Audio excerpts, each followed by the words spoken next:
সঁচাকৈ আমি BTC নিৰ্বাচনত আমি BPF-এ অকলে নিৰ্বাচন খেলিছিল ওই চৰকাৰো গঠন কৰিছে এতিয়া চৰকাৰ গঠন কৰা সময়ত আমি BJP-ক একেলগে লৈছোঁ BJP আৰু আমাৰ BPF দল একেলগে চৰকাৰ চলাই আছোঁ এতিয়া এই 3-4 দিনৰ ভিতৰতে BJP-ৰ পৰা যেটো দুজন EM হেতু দিয়া হ'ব আৰু BJP-ৰ পৰা এজন ডেপুটি স্পিকাৰ হেতু দিয়া হ'ব মুঠতে আমি আগন্তুক যেটো 2026 যেটো MLA ইলেকশন হ'ব ইয়াত অকল BPF BJP নহয় AGP-ও আছে আৰু সৰু দল বহুত আছে মুঠতে NDA এলায়েন্স অসমত চৰকাৰ হ'ব কথা হেতু আৰু 100% আমি এবসলিউট NDA চৰকাৰ কৰিব আমি গগৈ যেটো কংগ্ৰেছ গঠন কংগ্ৰেছৰ লগত মিলি হৈছিল কোন তিনি গগৈ সাতাম উকিল এটো আফাৰ আসামৰ কথাটো মই একো নকম এটো গতে আমি অকল আমি BTC বা লোৱাৰ আসামৰ কথাটো মই জানো মুঠতে এইবাৰ NDA হিচাপে লোৱাৰ আসামত বহুত আসন লাভ কৰিব যত কংগ্ৰেছে সিট লৈ আছিল হেবিলাক BJP তাত যাব তেতিয়া এটো কথা স্যার 6 জনজাতিকৰণৰ ক্ষেত্ৰত আমাৰ বহুত স্পষ্ট কথা একো ইফেক্ট নখৰাকে 6 জনগোষ্ঠীক জনজাতিকৰণ কৰা ক্ষেত্ৰত কোনো আপত্তি নাই আমাৰ কিন্তু এক্সিস্টিং ট্ৰাইবেলে একো ক্ষতি হ'ব নালাগে কথা হেতুৱে আৰু সেই লাইনতে আমি আগত গভৰ্নমেন্ট অফ ইন্ডিয়া বা গভৰ্নমেন্ট অফ আসামত আমি NOC দিছে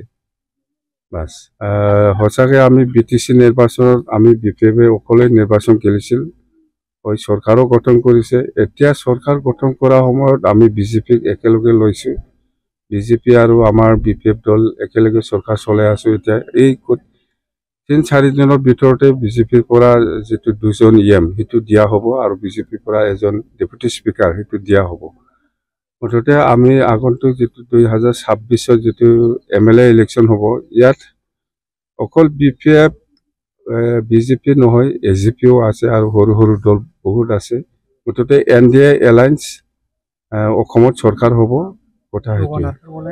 আৰু 100% আমি এবসলিউট NDA চৰকাৰ কৰিব আমি গগৈ যেটো কংগ্ৰেছ গঠন কংগ্ৰেছৰ লগত মিলি হৈছিল কোন তিনি গগৈ সাতাম উকিল এটো আফাৰ আসামৰ কথাটো মই একো নকম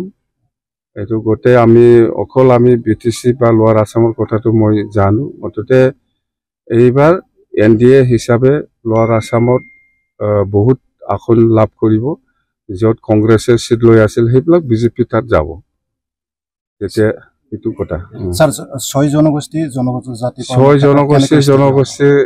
জনজাতিকৰণৰ ক্ষেত্ৰত আমাৰ বহুত স্পষ্ট কথা একো ইফেক্ট নখৰাকে 6 জনগোষ্ঠীক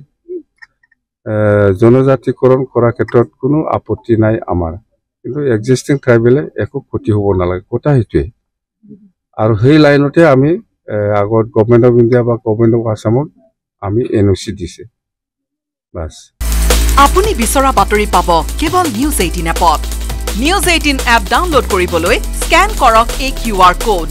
গুগল প্লে ষ্টৰতো পাব এই নিউজ 18 এপ